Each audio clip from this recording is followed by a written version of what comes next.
out these devices to get any further. It must be difficult knowing that Lily has been kidnapped, but you must be strong. Hey, what's up guys, it's Doobie Dragon, part 5 of Frogger's Adventures of Rescue. Right now I'm just trying to show off that, yeah, there's multiple paths in this world. You're not gonna see a whole lot of that. It's, in fact, this section right here, where the path diverges, is actually pretty short. And, it ends right here. By the way, those scorpions, be wary of the scorpions. Their hitboxes are actually larger than they seem. I oftentimes find myself getting caught by their tails. So yeah, keep that in mind. Their hitboxes are just a little larger than you might want to think they are. As you no doubt saw in the title of this video, I think this is the best world in the game, hands down, bar none, no contest. Easily the best world. And why do I think that?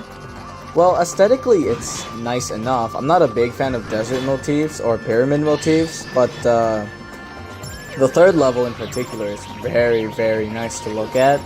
And the music itself isn't like the worst thing in the world. I actually think it's very nice music. It's very good music actually. But mostly because of the gameplay. I love the gameplay in this game. And this stage, or this world in particular, I think does gameplay the best. I don't know how to explain it. I just feel like everything was perfectly made. I don't know. The levels are cut a bit short, I feel, especially in the levels 2 and 3. Honestly, they could have I'm usually a fan of shorter stages that are fun but easy to get through, but in this case, I feel like these stages should have been a little longer.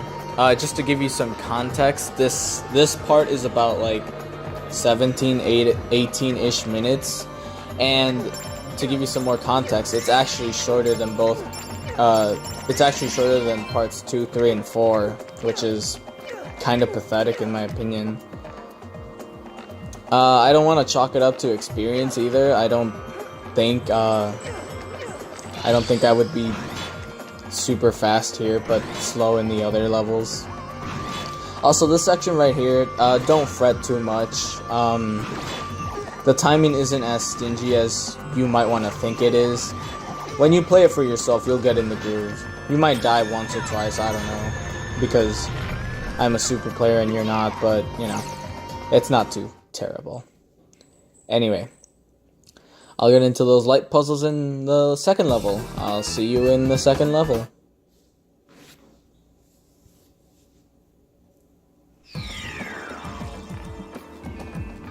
Frogger, you must be quite worried about Lily. She's needed to unlock the ultimate weapon. Trip knows that very well, which means she must be safe.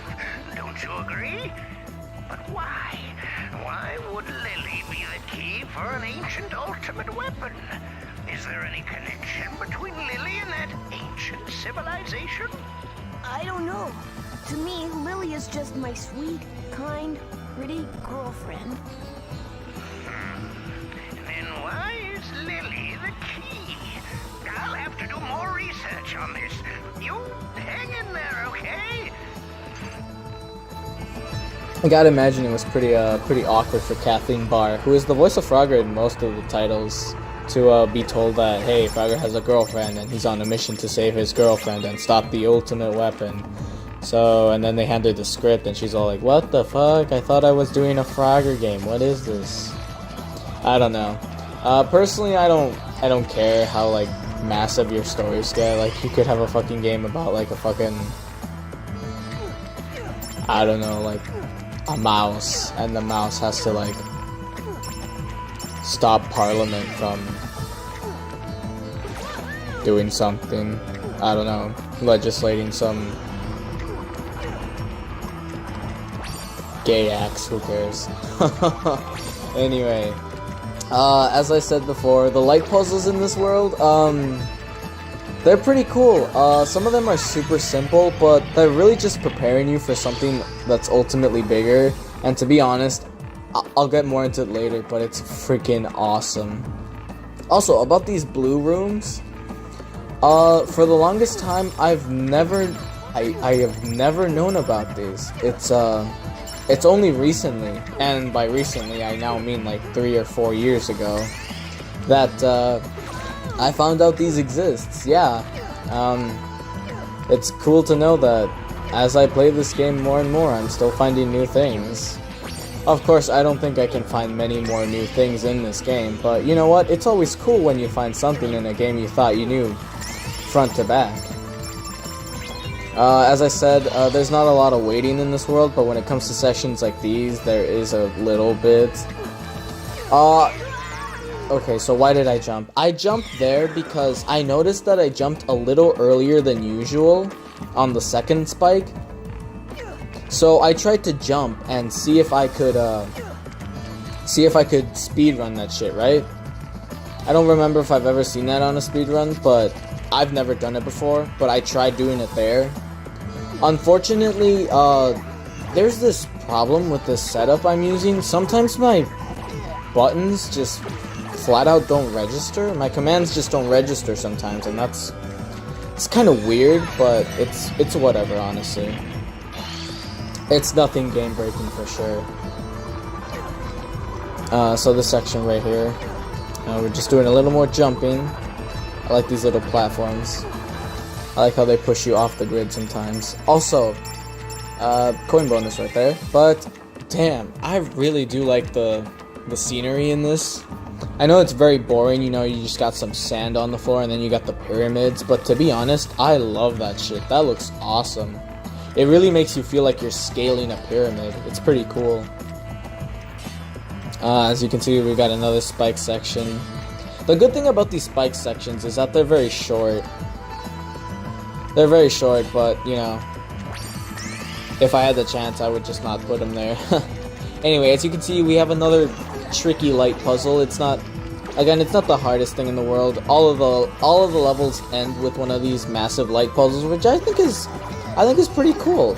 And they progressively get longer and longer. You know, the ones you see at the end of the level, like obviously the one we saw at the end of level 1 only had 2 platforms, which, you know, is preparing you for the upcoming light puzzles like this one. It's good shit, my nigga. It's good shit. I'll see you in level 3, of course.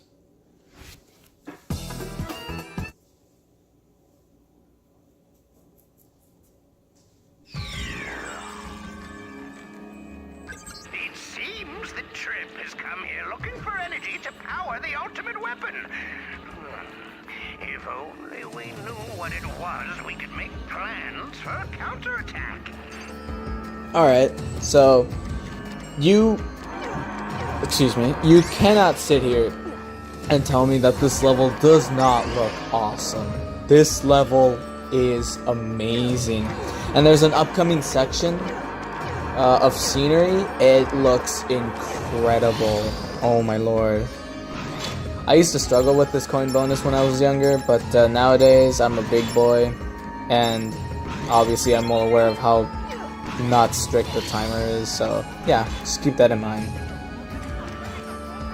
I also, a lot of the other Frogger games do this, or specifically the Lost Wand in particular. They make you squeeze in between the enemies, and that's considered like a challenge, and that's fine. Oh, this is the scenery. This looks amazing. Holy crap. I would love to see this in like 4K or whatever, but I don't think my machine is definitely like not strong enough to do that shit. But yeah, they have you huddle in between enemies, and that's considered like a challenge, which is fine. I don't mind that. But some Frogger games just do it so much and so often. It gets so repetitive and it's so annoying. It's like at some point it stops being a challenge and it just becomes routine. And when it becomes routine, you gotta think to yourself, are you still having fun? Is this still a good idea to go through with? But, you know, whatever. I still recommend Lost Wand. Lost Wand is pretty fun. Honestly, any Frogger game that has the adventures in the title is pretty deserving of a playthrough. I know there's only 3, but, you know, 3 is better than just this one. And this one also has the adventures in its title, so, yeah, that's gotta tell you something. Oh, I wish there were more Frogger games. Anyway, we're here, and unfortunately, we're at the end of the level. Yeah, can you believe that? Quick thing I want to go into. I have a theory that, I have a small theory that this world was actually meant to be one of the earlier worlds in the game. And I say that because, again, this part is only 18 minutes long, which means I essentially blaze through the levels. And to blaze through all the levels in 18 minutes in World 5, that's crazy. So what I'm thinking is that, again, this world was meant to be earlier on in the game, but for some reason the developers thought it was too hard. And I'll get more into that when the cutscene stops, of course.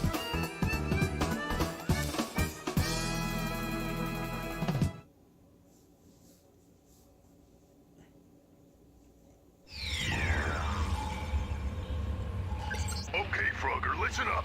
When facing an enemy, the first thing you do is look for a weak point. To defeat this enemy, you'll have to adjust the mirrors in the room. Then you'll have to shoot the beam of light off the mirrors and through the 4 crystals. Aim for the head of the Pharaoh. Now go get him! I'm not going to talk about the boss quite yet, but yeah, what I essentially meant is, in the cutscene before this one, the one that plays after, what's it called? The Forgotten Island, if you remember this, you'll notice that the first ship was underwater. And then they skip to a desert scene, but that's with the Trip ship. And then when this world ends, spoiler alert, they're back in the world and they're headed towards a sunken temple. Yeah, spoiler alert, the next world is a sunken temple.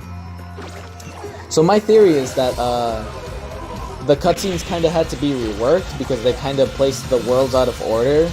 Again, I really do think that this world was meant to be like earlier on in the game. Mostly just because of that, and because of the difficulty of this world. Again, it's not very hard. But it's very fun, don't get me wrong. It's not hard, it's just very fun. Anyway, theory over, conspiracy's over, whatever. Take your tinfoil off. This boss is the Pharaoh. And he's very fun. As you can see, we're making good use of what we've been making use out of the entire world. The light puzzles. It's incredible, except they're adding another layer to it by introducing these crystals. It kind of restricts what you can do. Obviously, you have to shine all 4 crystals before you can shine the Pharaoh's head. Otherwise, the beam won't be big enough, and he'll just dodge the light. I don't know, it's kind of weird that way. But yeah, it's very fun. He only has 2 attacks. The first one is those hand things. And then he has this one where he summons tornadoes. As you can see, now he's wearing a silver helmet, and then eventually he'll wear a bronze helmet. But another thing they do, which is pretty cool, they add these little pyramid stones which hinder your movement and what you can do. I think they're always set, I'm not sure. A lot of these bosses I'm learning that, well, not learning, I knew some of them were already set in their patterns for the most part. But yeah, some of them are very set in what they do and what they block and yada yada. Anyway, now he's going to do the hand attack twice because obviously as you get further and further down the boss battle, bosses tend to use their attacks more consecutively, at least in this game. So that's what he's going to try and do. But no biggie, his attack is still too slow. After a while they'll stop following you and they'll lock in place. And after that you can just resume what you were doing if you didn't block your path. Obviously my dumbass forgot to do that shit, so I gotta go back and do that shit. I was watching a tool-assisted speedrun where the guy was actually able to stand in the tornadoes, which is kind of weird. I don't know. He was able to stand in the tornadoes, I think when they were starting to pop up. So maybe they don't have an active hitbox when they're first summoned? I don't know, that's kind of weird. I'll have to go back and look at that speedrun. It's by a guy named, I think it's Malio or something like that. I don't know. He does a lot of Mario Kart Wii videos, so you'll be able to find the video if you're just looking for those. You can just type in Frogger's Adventures tasks and you'll find it, I do believe. But yeah, again, I think this boss is excellent. I don't know how often I can say this without sounding like such a dick rider, but I just think this game is incredible. The stuff it does, a lot of it just seems so perfectly executed. You know, I don't usually give compliments so highly, but you know, when it comes to this game, I really don't like to think I'm being blinded by nostalgia. I did go like a long ass gap without playing this game because I originally had this on PS2, but then I had to give that away because parents are dumb, lol. So I like to think it's not nostalgia. But anyway, the boss is dead, which means there's only a cutscene left. I'll go into that story later. Enjoy the cutscene, and take care.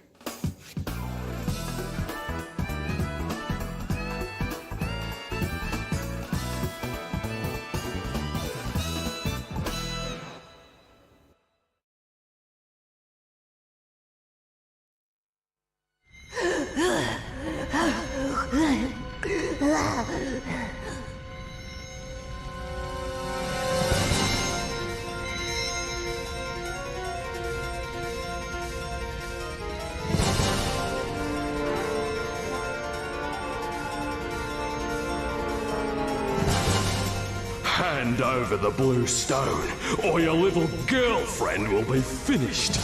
After this is all over, I will return her safely to you. But if you refuse to hand over the stone, both of you will meet your doom here. Alright. Lumpy's gift is my treasure. It's not worth half as much as Lily's life.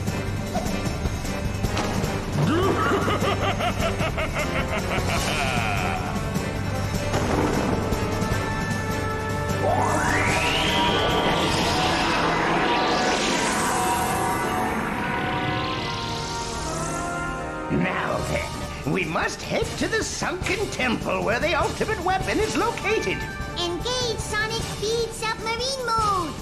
Roger that.